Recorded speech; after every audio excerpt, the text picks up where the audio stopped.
습니다. 오늘 히브리서 12장 1절에서 11절 본문으로 의와 평화의 삶으로라는 제목을 함께 말씀 나누겠습니다. 어느덧 이제 6월 마지막 주가 되었네요. 그죠? 이제 다음 주가 되면 이제 7월이 되는데 이제 상반기를 마무리하고 하반기에 이제 나아가는 그 전환되는 시점입니다. 굉장히 중요한 시기이고 또 시작되는 7월이 또 마무리되는 6월이 어떻게 되느냐에 따라서 또 그 12월에 우리가 또 보람차게 한 해를 마무리할 수 있느냐, 아니면 후회와 또 아쉬움으로 남느냐, 또 이런 중요한 기로에 서 있는 것 같습니다. 그래서 우리가 이 중요한 지금 시점에 한번 돌아봤으면 좋겠는데요.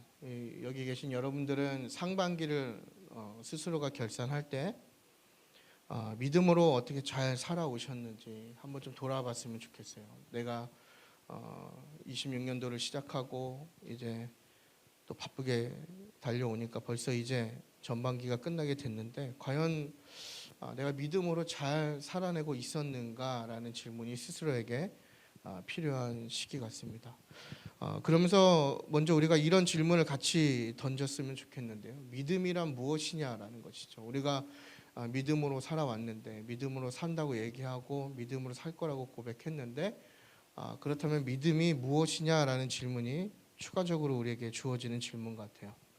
그래서 우리가 믿음이라고 하면 가장 먼저 우리가 어떻게 보면 자동적으로 떠올리는 사고는 뭐냐면 되게 종교적인 행동을 먼저 떠올리겠죠. 종교적인 행위와 관련된 것들을 믿음과 많이 연관시켜서 생각한단 말입니다. 그래서 예배를 드리고 성경을 읽고 기도하고 또 교회를 섬기고 좀 더 나아가면 말씀대로 살려고 하는 모든 것들을 우리가 통틀어서 이제 믿음이라고 가장 먼저 떠올리게 되죠. 물론 그것도 믿음이 맞습니다. 믿음의 한 부분이고 아주 중요한 믿음의 모습이기도 하는데 우리가 한 가지 이 믿음에 대한 생각들의 공통점을 하나 찾는다면 무언가 열심히 해야만 믿음이라고 생각하는 경우가 많이 있다라는 거예요. 그러니까 제가 서두에 여러분들께 결산을 하자고 얘기했잖아요. 스스로 돌아봤을 때 내가 이 전반기를 잘 살았느냐 못 살았느냐를 우리가 뭘로 결정할 수 있냐면 이런 종교적 행위에 관련된 것을 얼마나 열심을 갖고 했느냐로 그것을 기준 삼는다라는 것이죠. 그래서 내가 정말 열정을 가지고 열심히 하면 내가 믿음으로 잘 산 것 같고, 또 반대로 어느 정도 좀 열정이 떨어지고 그러지 않는다면 또 우리 스스로가 믿음대로 잘 살지 못했다, 또 이렇게 고백할 수가 있다라는 것입니다. 그런데 오늘 히브리서 본문은요, 이 믿음에 대해서 조금 다른 관점을 우리에게 제시한다라는 것이죠. 그래서 오늘 본문 1절을 보면 이 믿음을 히브리서 저자가 뭐라고 정의하냐면 어떤 열심이나 행위적인 것으로 이야기하는 것이 아니라 바로 인내하는 것을 믿음이다라고 지금 이야기하고 있다는 거예요. 그러니까 끝까지 인내하는 거, 끝까지 참고 견디는 게 믿음이다라고 지금 정의하고 있거든요. 그러니까 우리가 통상적으로 생각하는 믿음에 대한 패러다임을 조금 깨트려주는 하나의 도전인 것 같아요. 열심히 하지 않아도, 조금 그 모습이 화려하지 않아도 지금 본문이 이야기하는 건 무엇이죠? 인내하면 그것이 믿음이다라는 거예요. 참고 견디는 거, 그렇죠? 그 인내의 한 부분이죠. 또 한 가지가 무엇이죠? 끝까지 포기하지 않는 거, 그리고 끝까지 달려가는 거. 이런 것들 또한 믿음이다라고 지금 우리에게 다시 이야기하는 거거든요. 그래서 1절을 보시게 되면 이제 12장 1절에 이러므로 이렇게 이야기합니다. 그래서 항상 설명드리지만 이러므로, 그러므로 뭐 이런 표현들은 앞에 있는 모든 내용을 지금 하나의 단어로 지금 정리하는 내용인데, 이게 결국 11장의 내용이 지금 12장과 연결되는 거거든요. 근데 11장이 무슨 얘기죠? 다 우리가 믿음장이라고 하는, 그렇죠? 그 믿음에 대한 걸 이야기하면서 그 이제 후반부에 뭘 얘기하냐면 그 믿음의 선조들에 대해서 이야기를 해요. 그러니까 그 믿음의 선조들이 그 믿음을 가지고 살았는데 그 선조들의 공통점이 뭐냐면 특별한 능력이나 놀라운 업적을 이야기하는 것이 아니라 그 사람들의 공통점은 뭐냐면 하나님을 바라보면서 끝까지 견뎠다라는 거예요. 그래서 여러분 나중에 이제 대개 돌아가셔가지고 11장을 읽어보시면 우리가 아는 믿음의 인물이라고 하는 사람들 다 여기서 이야기해요. 지금 구약을 배경으로 하는 거니까요. 그래서 뭐 아브라함도 나오고 뭐 다 쭉쭉쭉 나옵니다. 그 우리가 믿음의 사람이라고 하는 이스라엘의 중요한 믿음의 선조가 다 나와요. 모세도 나오고 다 나오는데 그 사람들이 왜 믿음의 사람이냐? 뭔가 대단한 일을 해야만 믿음의 사람인 것 같잖아요. 아브라함은 이삭을 바쳐야 되는 것 같고 또 모세하면 대표적인 게 뭐죠? 홍해를 갈라야 되고 광야에서 이스라엘 백성을 이끌어야 되고 뭔가 대단한 업적이 있어야만 믿음의 사람이라고 평가할 것 같은데 지금 그들의 공통점을 뭐라고 얘기하냐면 인내했다라는 거예요. 하나님께서 그 믿음의 선조들에게 주신 그 약속이 이루어질 때까지 참고 견뎠다라는 것입니다.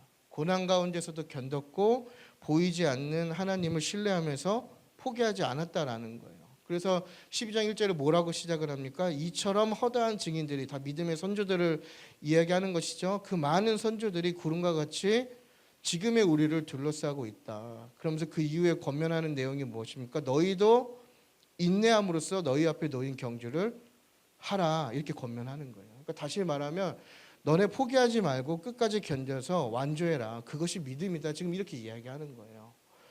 그러니까 히브리서를 읽는 1차 독자들, 히브리서의 편지를 받는 그 교회 성도들의 상황을 우리가 좀 이해할 필요가 있는데 이 1세기 히브리서를 읽는 성도들의 공통된 특징은 뭐냐면 삶에 주어지는 그 주변화의 어려움이거든요.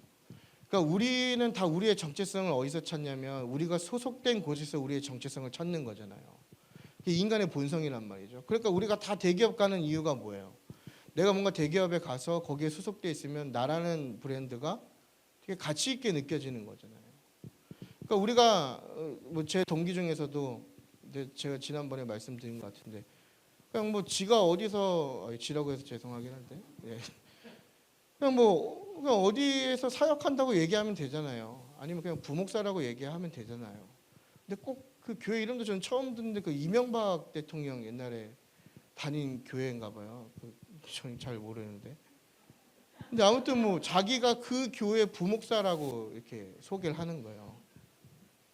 여러분 나는 솔로도 잘 보시면요. 다 뭘 먼저 소개해요?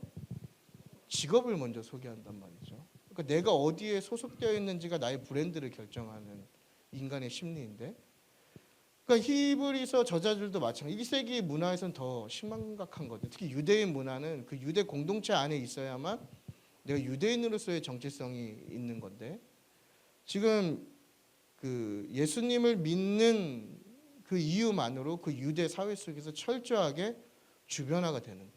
그러니까 왕따를 당한단 말이죠. 이것이 단순한 관계에서 끊기는 것이 아니라 일단 생존의 문제가 결여됩니다.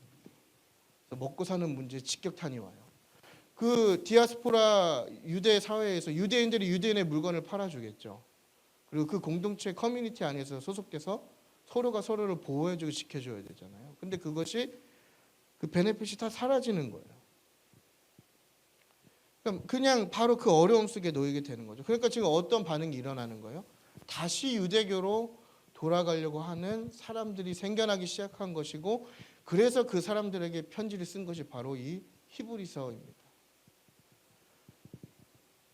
그래서 지금 가장 먼저 하는 얘기가 뭐예요? 그 다시 돌아가려고 하는 사람들에게 참고 견디라는 거예요. 더 많은 것을 바라는 게 아닙니다. 그냥 참고 견뎌라. 포기하지 말아라. 끝까지 견뎌라.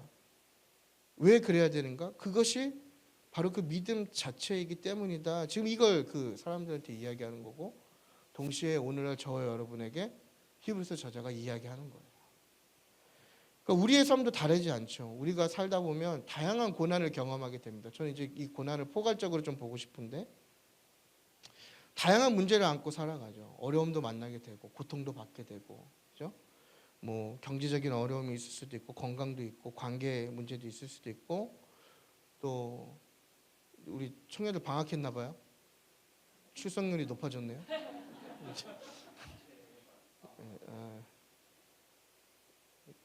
축복한다.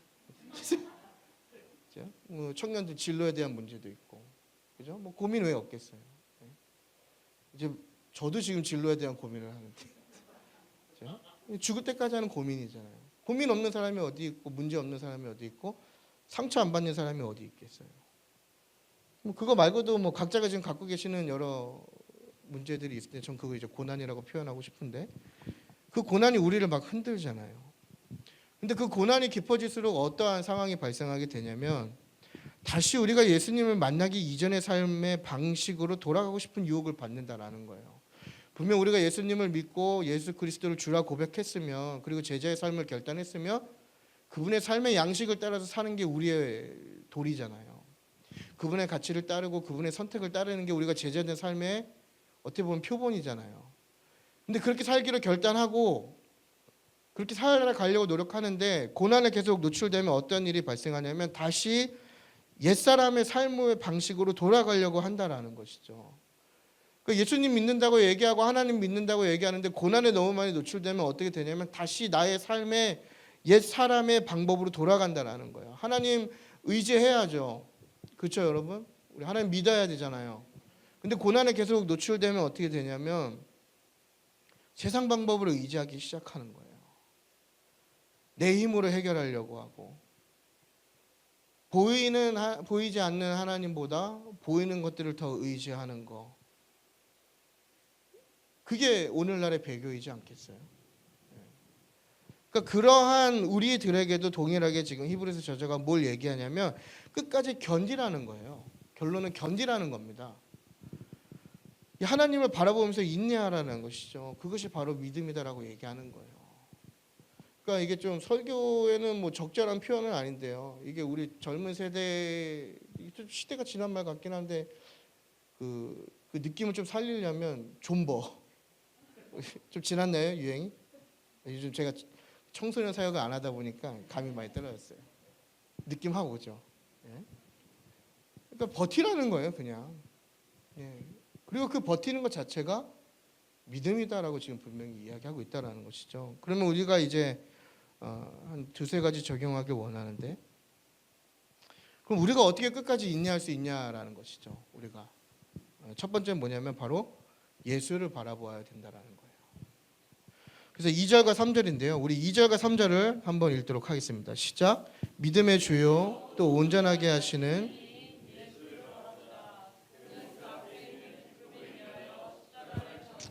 부끄러움을 개의치 아니하시더니 하나님 보좌 우편에 앉으셨느니라.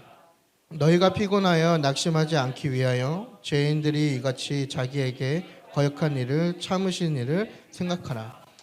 아멘.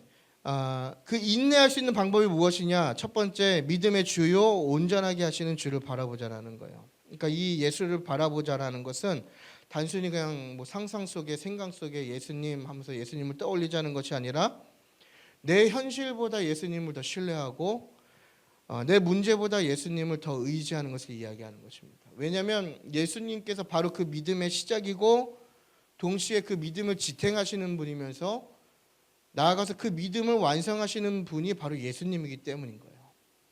그러니까 여러분 우리가 인내할 때 우리의 믿음이 완성되기 위해서는 결국에는 다시 본질적인 얘기로 돌아가서 예수님을 바라볼 때 그 믿음이 시작되는 거예요.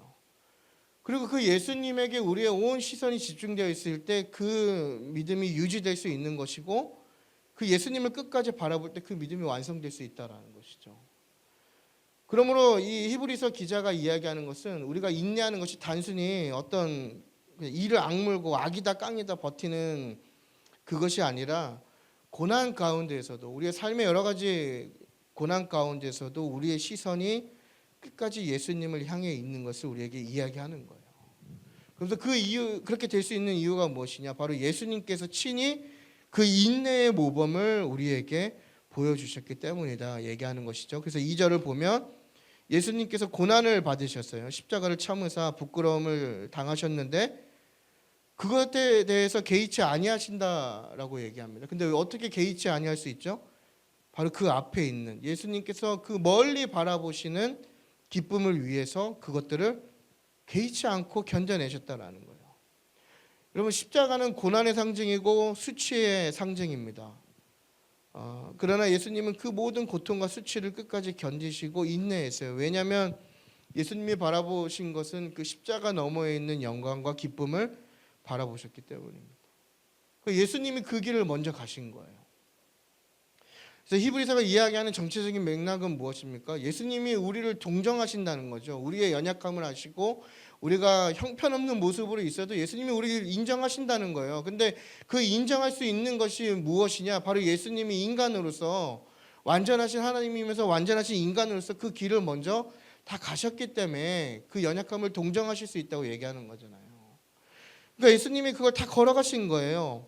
근데 예수님이 보여주신 건 무엇입니까? 그 결과가 절망이나 실패나 조롱이 아니라 영광과 승리임을 예수님의 부활을 통해서 우리에게 다 보여주신 거잖아요.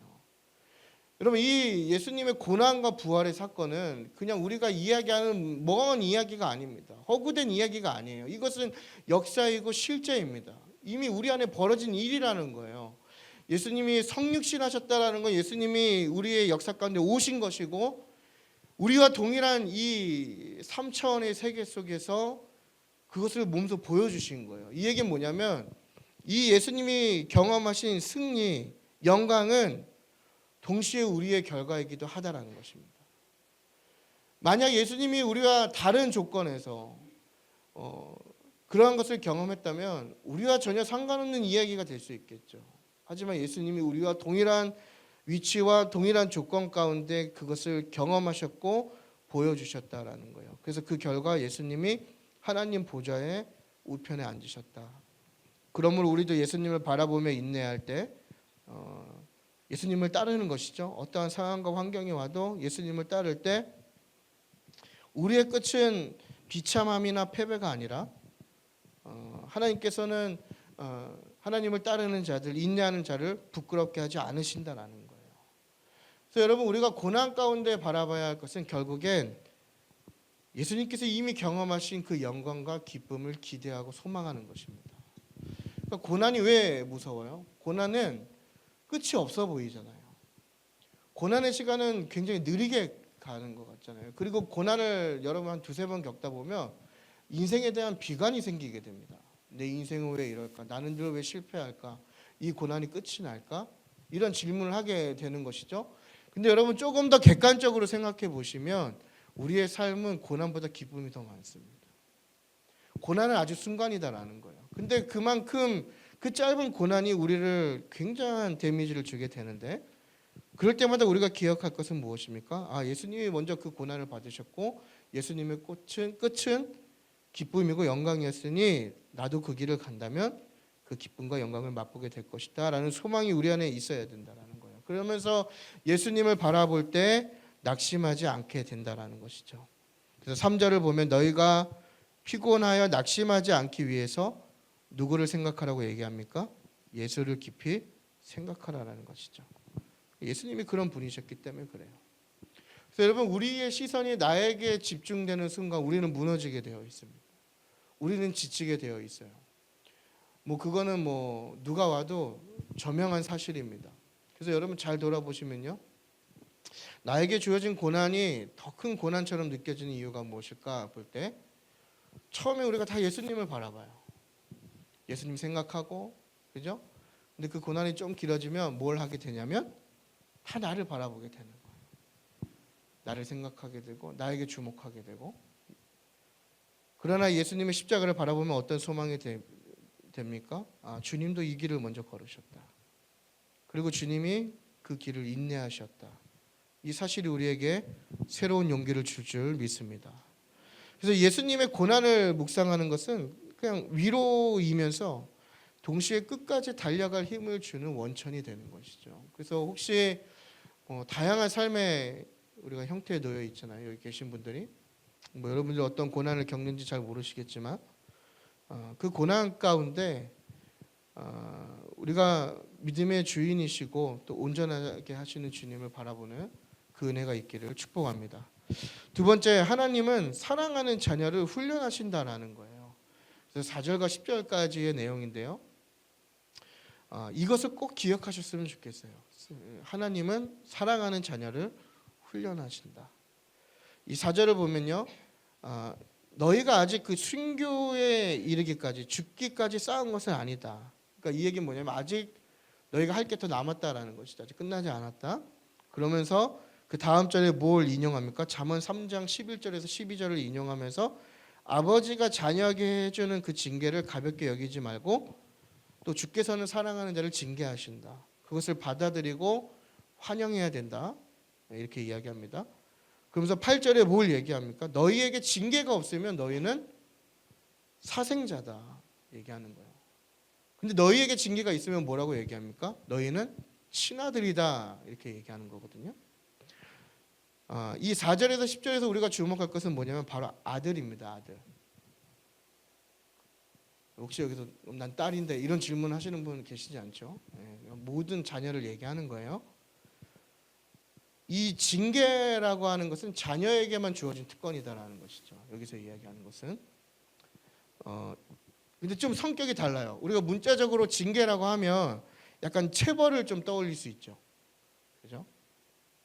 근데 여기서 얘기하는 건 이 체벌이 아니라 훈육을 이야기하는 겁니다. 그러니까 체벌은 뭔가 이 잘못된 것에 대한 처벌의 성격이라면 훈육은 자녀를 성숙하게 하기 위한 교육의 과정이죠. 교육의 과정.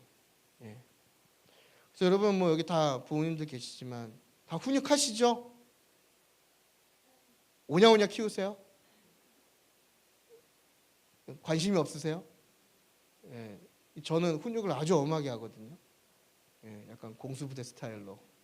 제가 또 사람을 괴롭히는 2만 가지의 비법이 있지 않습니까? 예. 저희 아이들 잘못할 때마다 시간 10개 정도 보여준 것 같아요. 좀 커가면 한 30개 정도 한번 보여주려고 하는데 왜 훈육합니까 우리가? 자녀를 왜 훈육할까요? 궁극적으로 바르게 되라고 훈육하는 것이죠. 사랑하니까. 남의 자녀를 훈육하지는 않습니다. 그러지 않습니까? 예, 요즘 더 큰일 나죠. 뭐 남의 자식 뭐 했다가. 그 7절에 보면 이 인내하는 것이 결국엔 그 연단 받는 것과 같다 이렇게 얘기하는데 그러면서 뭘 얘기합니까? 하나님이 이 신자들을 아들과 같이 예수 그리스도와 같이 예수님이 하나님의 아들이잖아요. 근데 그 아들과 같이 너희를 대하신다라고 얘기하는 거예요. 그러니까 여러분 예수님이 우리의 큰 아들로서 제가 가끔 히브리서 설교할 때마다 예수님 형님 얘기하거든요. 큰 형님. 예수님 우리의 큰 형님이잖아요. 그 맏아들 대신 그리스도가 먼저 그 연단을 받았고 예수님도 그 고난, 이 징계를 통해서 순종을 배웠다라는 거예요. 그렇다면 이것을 그대로 우리에게 적용해 보면 우리도 그리스도를 믿음으로 하나님의 자녀가 됐기 때문에 하나님께서 우리를 성숙하게 하시기 위해서 훈육하시는 것은 이상한 일이 아니다라는 것을 지금 이야기하고 있는 거예요. 그러니까 고난을 겪을 때 우리가 뭘 생각해야 되냐면 지금 내가 겪으면서 받는 고난이 그리고 그 고난의 순간을 인내하는 것이 다 내가 하나님의 자녀이기 때문에 겪는 것이구나라는 것을 기억하자라는 것이죠. 그러면서 9절에 뭘 얘기해요? 아버지도 훈육하면 존경하는데 하나님은 완전하신 아버지시다. 그러면 너희가 더욱더 그 훈육에 복종해야 된다라고 얘기하는 거예요. 그러니까 순종해야 되는 것이죠. 그러니까 하나님께서 우리를 훈련시키시는 목적은 단순히 고생시키려고 하시는 것이 아닙니다. 뭔가 하나님 그런 변태적인 성향이 있으신 분이 아니에요. 남의 고통을 보면서 즐거워하고 행복해 하시는 분이 아니라고요. 우리를 다 하나님 닮은 사람으로 빚어가시기 위함입니다. 그래서 여러분 고난을 잘 생각해 보시면요. 여러분들이 겪은 고난을 한번 떠올려 보세요. 그 고난을 잘 생각해 보시면 우리가 언제 성숙해지는가? 고난을 겪을 때 성숙해져요. 난 아닌데요 하는 분은 고난을 아직 안 겪어보신 분인 것 같아요. 근데 객관적으로 잘 들여다보시면요. 뭔가 어려움이 있고 고난이 있을 때 내가 하나님 앞에 더 무릎 꿇고 하나님 찾고 더 성숙해지지. 우리 뭐 잘 될 때 뭐 하나님 찾습니까? 잘 되면 내 탓, 안 되면 하나님 탓. 이게 우리의 패턴이잖아요. 마치 사사시대처럼. 그러니까 하나님이 우리에게 이러한 인내할 수 있는 상황을 주시는 것은 결국엔 우리를 하나님 닮은 사람으로 빚어가시는 과정이다. 그러니까 이것을 통해서 우리가 뭘 할 수 있는 거예요? 내가 지금 벌 받는 게 아니라, 가끔 어떤 분들은 그런 생각을 하시는 것 같아요. 좀 뭔가 불행하거나 안 좋은 일이 있으면 마치 인과응보로 생각하시는 것 같아요. 근데 물론 성경을 보면 죄의 결과로 어려움을 겪는 경우도 있지만, 이제 욥기를 잘 묵상해 보시면요, 아무런 이유 없이 연단을 받을 때도 있는 거거든요. 그러니까 우리가 뭔가 쉽게 정의할 수는 없는 것 같아요. 하지만 중요한 건 뭐냐면, 이 인내하는 순간은 자녀에게만 주어진 것이다라는 것을 우리가 이해할 때 그 하나님, 아버지 되신 하나님을 온전히 신뢰할 수 있다는 것이죠. 그래서 마지막에 뭘 얘기합니까? 11절에 이 훈련의 끝에는 의와 평강의 열매가 있다라는 것을 얘기합니다. 그래서 11절 보면 이 징계 당시에는 즐거워 보이지 않고 슬퍼 보이나 그 후에는 연단받은 자들이 의와 평강의 열매를 맺게 된다. 그래서 우리가 먼저 주목할 것은 당시에는이에요. 당시에는. 여러분, 훈련이라고 하는 건 유쾌하지 않습니다. 그건 당연한 사실이에요. 여러분, 인내하시고 고난받고 계실 때 뭐 유쾌합니까? 즐거워요? 불행하죠. 예. 혹독할수록 불행합니다. 왜 이런지 질문하게 되는 건 당연한 거예요. 우리는 고난을 좋아하지 않죠. 왜냐하면 이해되지 않고 또 하나님께 막 질문하게 돼요. 왜 나에게만 이런 일이 일어나게 되는 것입니다. 되는 겁니까? 뭐 이런 질문을 하게 되죠. 근데 히브리서 기자도 그걸 부정하지 않아요. 뭘 얘기합니까? 즐거워 보이지 않고 슬퍼 보인다라고 얘기하잖아요. 그러니까 믿음이 있다고 해서 고난이 뭔가 완충되는 게 아니라는 거예요. 그냥 있는 그대로 고난이라고 하는 거, 그리고 그것을 인내하는 것 자체가 즐거워 보이지 않고 슬퍼 보일 수 있는 아주 힘든 일이다라고 얘기합니다. 그러나 더 중요한 건 뭐냐면 그 후에예요. 그 후에. 그 고난을 인내한 후에 뭘 얘기하냐면, 지금은 눈물의 시간이지만 하나님께서는 그 눈물의 시간을 통해서 우리를 의와 평강의 열매를 맺게 하는 삶으로 인도해 주신다라고 이야기하는 것이죠. 그러니까 헛되지 않다라는 거예요. 그러면서 11절에 이제 이 연단받은 자들, 이 열매를 맺는 자들이 누구냐? 반드시 이 연단을 받아야만 맺을 수 있다라고 얘기하는 겁니다. 그래서 여러분, 어떤 사람은 고난이 오면 하나님을 원망하면서 멀어지는 사람이 있죠. 이제 제 사촌 중에도, 제 사촌은 아니죠. 제 아내의 사촌. 무슨 관계죠? 아무튼 뭐 그 친구도 처음엔 교회를 잘 다니다가 이제 아버지가 돌아가시게 됐어요. 이제 아버지를 살려달라고 기도했는데 결국에 뭐 하나님이 살려주시 않았죠. 그것 때문에 아직도 하나님을 멀리해요. 뭐 이해는 하지만 결과적으로는 하나님을 원망하고 멀어진 거예요. 하지만 반대로 어떤 사람은 고난이 심해지고 인내할 것이 많아질수록 하나님을 더욱 붙들고 성숙해진다라는 것이죠. 그러니까 중요한 것은 뭐냐면 이 고난 자체가 중요한 게 아니라 고난 속에서도 하나님의 훈련을 받아들이는 우리의 태도다라는 것입니다. 그러므로 우리가 성도로서 고난을 받을 때, 인내할 때 왜 나한테 이런 일이 일어났습니까? 라고 질문하기보다 그럼 하나님께서 지금 이 상황을 통해서 나를 어떤 사람으로 빚어가길 원하십니까? 라고 질문을 하는 것이 우리를 더 성숙하게 하는 방법이겠죠. 그래서 여러분, 결론인데요. 혹시 이 가운데 좀 이해되지 않는 시간을 지나고 계시는 분들이 계실 수도 있을 것 같아요. 끝이 보이지 않는 그런 문제들, 또 뭔가 해결되지 않을 것 같은 문제들, 그러니까 끝이 보이지 않으니까 결국 우리가 낙담하고 좌절하는 거잖아요. 이게 뭐 언제 끝나겠다, 뭐 명확한 날짜가 있으면 그냥 뭐 버텨 보일 텐데 무기한인 것 같으니까. 근데 그런 사람들에게 오늘 히브리서 이 말씀이 분명 얘기하는 것은 뭐냐면 지금은 슬퍼 보일 수 있으나 그것이 끝이 아니다라는 거예요. 그러니까 하나님 안에서는 결코 헛된 것이 없다라는 것이죠. 그러니까 우리에게 맡겨진 것은 뭐냐면 그 하나님을 신뢰하고 나아가야 된다라는 거예요. 그리고 그 과정을 통해서 하나님이 우리를 의와 평강의 열매 맺는 삶으로 인도하신다라는 것입니다. 그러면 여러분 포기하지 마십시오. 이제 또 이제 6개월 또 지나오고 또 6개월 남았는데 포기하지 마시고 또 예수님 바라보시길 바랍니다.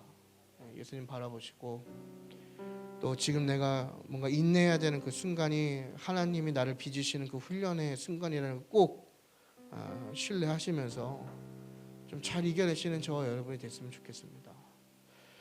우리는 너무 쉽게 결과로만 이 믿음을 판단할 때가 있어요.